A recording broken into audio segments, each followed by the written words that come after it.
আজই সাবস্ক্রাইব করুন এবং দেখুন আপনার প্রিয় শো। মনে আছে সেই ঘটনা, যার জন্মদিনে তুই পায়েসে বিষ মিশিয়েছিলিস? এইবারে শিকারি পাখিকে খাঁচায় পোড়ার পালা। এমন ব্যবস্থা করব সারা জীবন কারেকশন রুম থেকে বেরোতে পারবি না। কি ভেবেছিস তুই সারা জীবন বহাল তবিয়াতে কাটাবি, আর তোর অপরাধের সাজা আমার মা ভুগবে, তাই না? সত্যিটা খোঁজার জন্য আমি সারা জীবন ছুটেছি, আজ তো তোকে ছোটা থামাতেই হবে।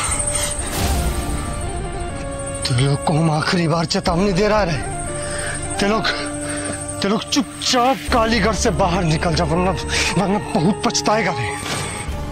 मेरा बात ध्यान से सुन ले, अगर हमको कुछ हुआ ना रे तो तेरे में से हर एक का लाश ही कालीगढ़ से निकलेगी। নিজেকে কি করে বাঁচাবে সেটা ভাব।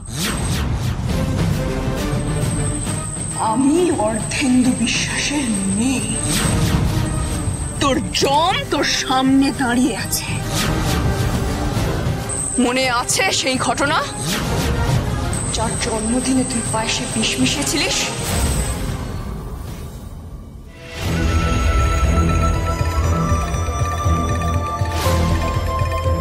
প্রতিবারের মতো আমি নিজে হাতে পায়েস বানিয়েছি, আর জন্মদিনের দিন আগে পায়েস মুখে দেবে, তারপর অন্য কথা।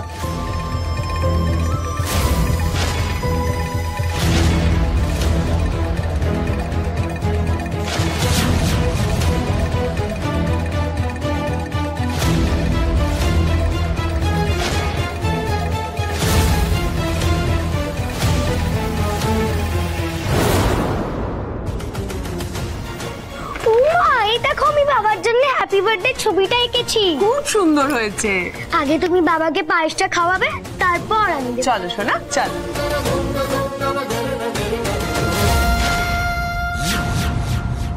15 বছর আগে আমার পরিবারটা শেষ হয়ে গেছিল তোর জন্য, শুধুমাত্র তোর জন্য। আমি আমার বাবাকে হারিয়েছিলাম, আমার মাকে খুনি ভেবে পুলিশ গ্রেফতার করেছিল, শুধুমাত্র তোর জন্য, শুধুমাত্র তোর জন্য। একটা রাতের মধ্যে আমি অনাথ হয়ে গেছিলাম। এখনো আমার মা মিথ্যে অপরাধে সাজা ভুগছে, শুধুমাত্র তোর জন্য, শুধুমাত্র তোর জন্য।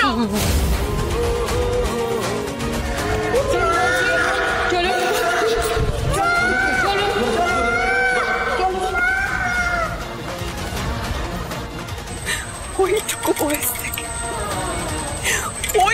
বয়স থেকে আমি শুধু শুনে গেছি তুমি খুনির মেয়ে, তুমি খুনির মেয়ে, তুমি খুনির মেয়ে।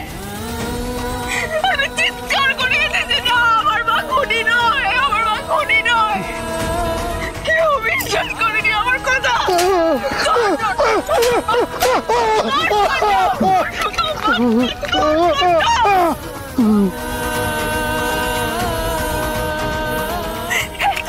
বছর ধরে আমার মা যার জন্য বিচার পায়নি, আজ তার সময় শেষ।